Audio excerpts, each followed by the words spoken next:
2008년 1월 1일 저녁, 텍사스의 911 콜센터에 긴급 신고 전화가 걸려왔습니다. 평범한 전화가 아니었습니다. 수화기 너머에서 젊은 여성의 목소리가 불안하고 힘없이 들려오다가 갑자기 연결이 끊어졌습니다. 몇 분 후 경찰이 호텔 밖에 주차된 택시를 발견할 줄은 아무도 예상하지 못했습니다. 택시 안에는 두 젊은 여성이 꼼짝도 하지 않고 있었습니다. 바로 그 순간 멀지 않은 곳에서 한 남자가 흔적도 없이 사라졌습니다. 어빙 주민들은 그토록 가슴 아프고 논란이 많은 사건을 본 적이 없었습니다. 총소리도 목격자도 없었습니다. 오직 전화 한 통, 차 한 대, 그리고 10년이 넘도록 이어진 침묵만이 흘렀습니다. 그 모든 것 뒤에는 겉보기에는 평화로워 보이는 2인자 가족이 있었습니다. 전통과 현대라는 두 세계 사이에서 살아가는 두 딸, 엄격한 아버지, 숨겨진 과거. 이 사건은 지역 사회에 충격을 주었을 뿐만 아니라 이민자 가족의 명예, 권력, 그리고 개인의 자유에 대한 미국 전역의 논쟁을 불러일으켰습니다. 이것은 단순한 범죄 이야기가 아닙니다. 한 소녀의 마지막 목소리가 고통스러운 진실을 드러내는 비극입니다. 사이드 가족은 미국 텍사스주 어빙에 살았습니다. 겉보기에는 평범한 이민자 가족이었습니다. 택시 운전사로 일하는 아버지, 주부인 어머니, 그리고 두 딸과 한 아들, 이렇게 세 자녀가 있었습니다. 동네에서는 조용하고 사교적이지 않은 가족으로 알려져 있었지만 특별한 관심을 받지는 않았습니다. 아버지 야세르 압델 사이드는 이집트계 출신으로 1980년대부터 미국에 정착했습니다. 그는 엄격하고 보수적이며 매우 전통적인 사람으로 묘사되었습니다. 오랫동안 미국에서 살았지만 그는 항상 자녀를 고향 문화에 따라 양육해야 한다는 신념을 고수했습니다. 두 딸, 아미나 18세와 사라 17세는 완전히 다른 환경에서 자랐습니다. 두 딸은 미국에서 나고 자랐으며 지역 고등학교를 다녔고 영어를 구사했으며 다양한 친구들을 사귀었습니다. 아미나는 선생님들로부터 총명하고 활동적이며 의학 분야 진로를 꿈꾸는 아이로 묘사되었습니다. 사라는 내성적이었지만 매우 예민했고 가족을 사랑했습니다. 소녀들의 어머니인 패트리샤 오웬스는 미국인이었고 아주 어렸을 때 야세르와 결혼했습니다. 그들의 결혼 생활은 오랫동안 지속되었지만 그들의 마음속 깊은 곳에는 거의 알려지지 않은 균열이 있었습니다. 두 문화, 두 세대, 두 가지 삶의 방식을 가진 가족 사이에서 긴장은 시간 문제처럼 보였습니다. 그리고 비극은 가장 안전해 보였던 곳, 바로 지붕에서 시작되었습니다. 2007년 말 사이드 가족의 분위기는 그 어느 때보다 긴장되었습니다. 친구와 선생님들의 말에 따르면 아미나와 사라는 무언가를 걱정하는 것 같았습니다. 어머니 쪽 친척들은 두 사람 모두 집을 떠나 아버지의 통제에서 벗어나 새로운 삶을 시작하고 싶다는 마음을 전했다고 전했습니다.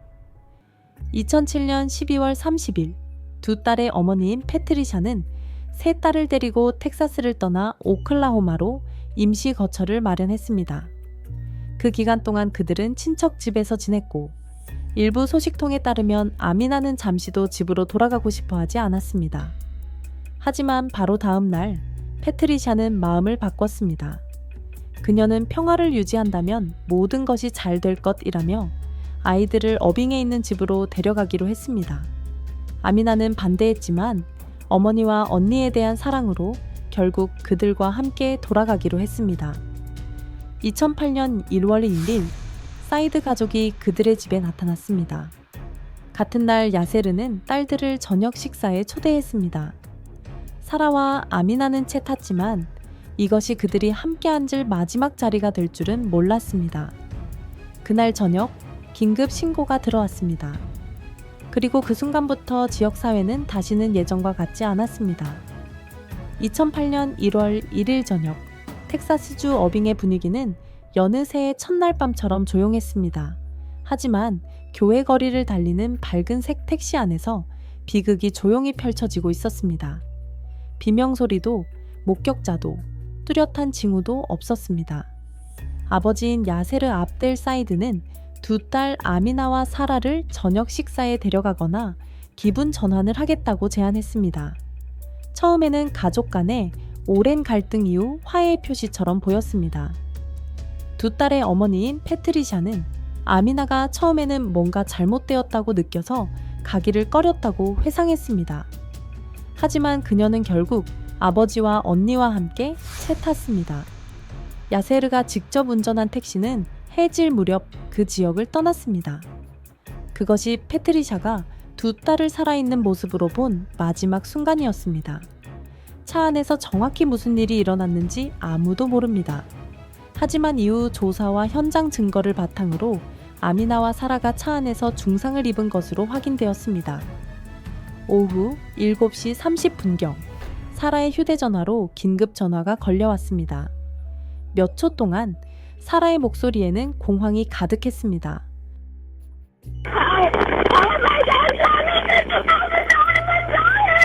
What's going on, ma'am?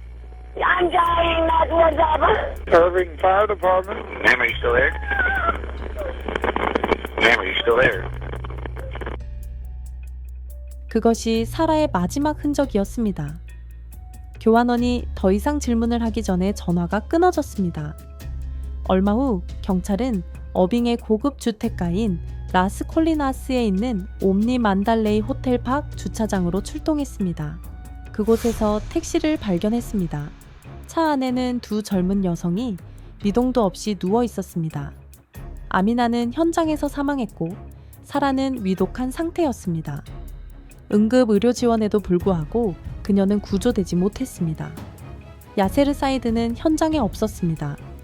운전석에는 흔적이 거의 남아있지 않았습니다. 차량 내부에는 CCTV가 없었고 목격자도 없었습니다.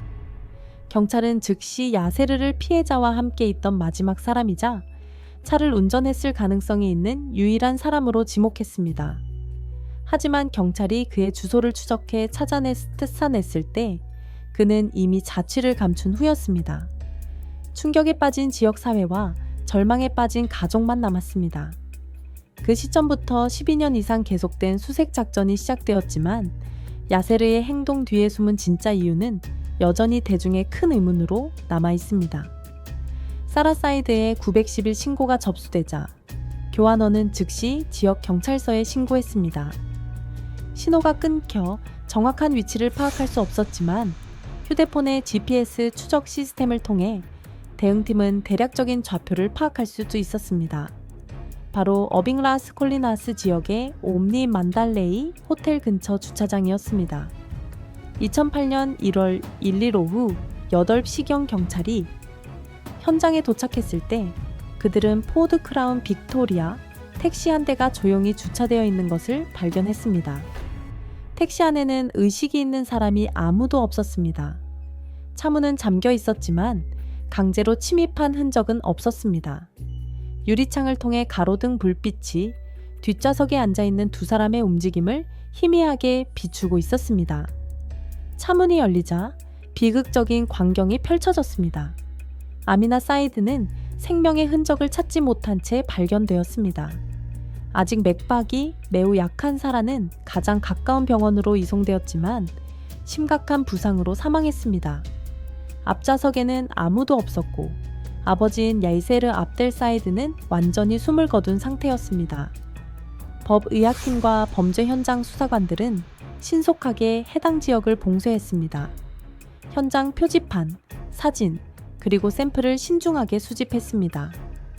차량에서 무기는 발견되지 않았지만 피해자 시신의 상처 흔적과 마른 혈흔의 양으로 미루어 볼 때 사건이 차량 내부에서 발생했음을 알 수 있었습니다. 두 소녀의 시신이 댈러스 카운티 검시관 사무소로 이내 이송된 후 법의학 전문가들은 24시간 이내에 부검을 실시했습니다. 18세 아미나 사이드는 상체에 여러 차례 심각한 부상을 입었습니다. 사망 원인은 급성 출혈로 인한 내상으로 기록되었습니다. 17살 사라 사이드는 유사한 부상을 입었을 뿐만 아니라 중상을 입은 상태에서 919에 신고한 사람으로 확인되었습니다. 이 신고는 이후 수사 과정에서 핵심 증거로 활용되었습니다.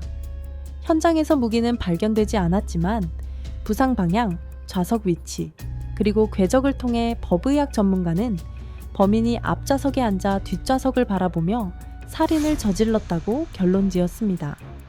라스콜리나스 밤의 침묵은 빠르게 퍼져나간 소식에 산산이 조각났습니다. 몇 시간 만에 지역 언론이 현장에 도착하여 노란색 테이프로 가려진 차량의 모습과 일련의 미해결 질문들을 기록했습니다. 두 피해자의 신원이 확인되고 아버지가 유력한 용의자임이 밝혀지자 여론은 즉각 경악했습니다. 하지만 그가 흔적도 없이 사라지면서 수사는 10년 넘게 지속될 긴 여정이 되었습니다. 어빈 경찰서는 두 피해자가 아미나와 사라 사이드임을 확인하자마자 야세르 압델 사이드를 유력 용의자 명단에 올렸습니다.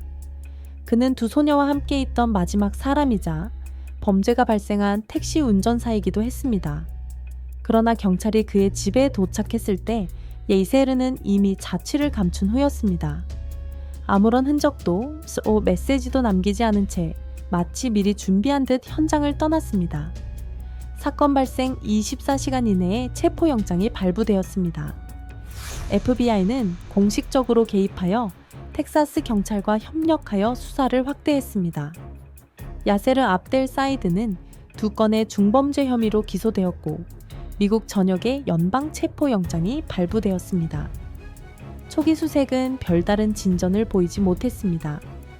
단서가 발견될 때마다 경찰이 접근하기도 전에 그는 자취를 감췄습니다. FBI는 야세르가 친척, 친구, 지역 사회 구성원 등 지인들의 지원을 받고 있다고 판단했습니다. 이로 인해 수색은 훨씬 더 복잡해졌습니다.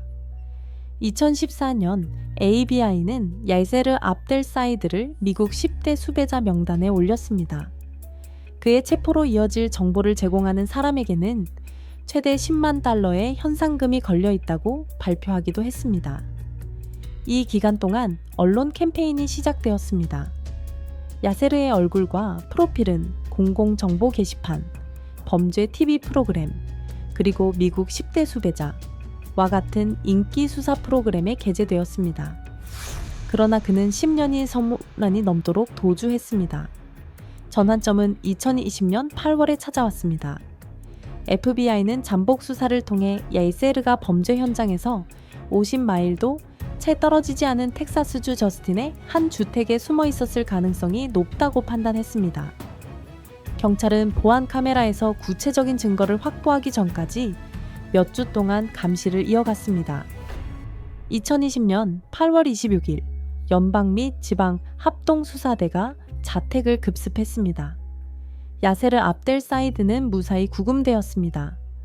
동시에 그의 친척 2명, 아들과 형도 은폐 공작을 도운 혐의로 체포되었습니다. 12년간 도피 생활을 하다가 한때 흔적 없는 유령으로 여겨졌던 그가 마침내 정의의 심판을 받게 되었습니다. 야세르 압델 사이드는 2020년 8월 26일 체포된 후 엄격한 감독해 연방 구금시설로 이송되었습니다. 이곳에서 연방수사관과 지역경찰은 규정에 따라 정식 신문을 진행했으며 모든 신문은 녹화 및 녹화되었습니다. 2008년 1월 1일 사건 당일 밤에 대한 질문에 야세르는 모든 혐의를 부인했습니다. 그는 무죄를 주장하며 두 딸의 죽음에 연루되지 않았다고 주장했습니다. 그러나 사라의 910일 신고와 현장 법의학적 증거에 직면했을 때 그는 침묵을 지키며 더 이상 답변하기를 거부했습니다. 수사관들은 이것이 자기 무죄를 피하기 위한 합법적인 침묵 전략이라고 판단했습니다. 그러나 이러한 침묵이 수사 기록을 훼손하지는 않습니다. 수사 기록은 12년 동안 휴대전화의 GPS 위치, 긴급 통화 음성, 현장 흔적, 목격자 진술 등 객관적인 증거를 바탕으로 강화되었습니다. 수사 과정에서 야세르의 아들과 형 또한 그가 은신처를 오갈 수 있도록 돕고 은신처와 재정을 제공했다고 자백했습니다. 이러한 진술은 조직적인 탈출과 고의적인 은폐를 입증하는 데 사용되었습니다. 야세르는 협조하지 않았지만 수집된 자료를 바탕으로 당국은 그를 법적으로 기소할 충분한 근거가 있다고 확신합니다. 야세르 압델 사이드에 대한 사건은 FBI, 어빙 경찰, 텍사스주 사법기관의 협력으로 12년 이상에 걸쳐 진행되었습니다. 야세르는 명확한 진술을 하지 않았지만 수사기관은 객관적인 증거를 바탕으로 사건을 강화했습니다. 사라 사이드의 911 신고 전화는 피해자의 목소리를 녹음했을 뿐만 아니라 결정적인 순간에 용의자를 명확하게 식별해낸 핵심 증거가 되었습니다. 또한 부검 결과, 현장 흔적, 그리고 휴대폰의 GPS 위치가 사건 당일 밤 야세르의 택시 이동 경로와 완벽하게 일치했습니다. 또한 야세르의 아들과 형, 그들은 야세르의 도피를 도운 혐의로 기소대마의 증언 또한 중요한 역할을 했습니다. 그들은 야세르의 도피를 수년간 도왔다는 사실을 인정하며 그가 법을 피하려 했다는 것을 보여주었습니다. 이 모든 증거는 텍사스 주 검찰에 넘겨졌고 이는 법이 허용하는 최대 형량에 해당하는 중범죄 혐의에 대한 정식 기소의 길을 열었습니다. 2022년 8월 체포된 지 거의 2년 만에 야세르 압델 사이드는 텍사스주 댈러스 카운티 법정에 공식 출두했습니다. 이 사건은 살인 사건일 뿐만 아니라 복잡한 가족 갈등의 상징이기도 했기에 국내외 언론의 큰 관심을 받았습니다. 재판에서 검사는 사라의 가슴 아픈 911 신고 전화부터 부검 결과, 택시 이동 경로, 그리고 법의학적 증거까지 사건의 전 과정을 제시했습니다. 10년 넘게 그를 숨겨준 야세르의 아들과 형의 증언도 배심원단에 제시되었습니다. 변호인 측은 야세르의 행동에 대한 명확한 근거를 제시하지 못했고 피고인 본인도 재판 대부분 동안 침묵을 지켰습니다. 그러나 증거가 너무나 방대하여 배심원단은 하루도 채 걸리지 않아 최종 판결을 내렸습니다. 2022년 8월 9일 야세르 압델 사이드는 가석방 없는 2건의 종신형을 선고받았습니다. 이번 선고는 2008년 초반 택시 안에서 일어난 비극적인 사건 이후 14년 넘게 이어져 온 정의의 여정을 마무리하는 마지막 단계로 여겨집니다. 아미나와 사라 사이드 사건은 오랜 기다림 끝에 종결되었습니다. 하지만 남겨진 사람들, 즉 가족, 친구, 그리고 두 소녀의 밝은 미소를 지켜본 지역사회의 고통은 여전히 끝나지 않고 있습니다. 아미나는 밝고 활기찬 소녀였으며 의사가 되는 것을 꿈꿨습니다. 사라는 더 온화하고 조용했지만 사진에 대한 열정이 남았습니다. 두 자매는 한때 자유와 행복이 가득한 미래를 꿈꿨지만 결코 도달할 수 없었던 것입니다.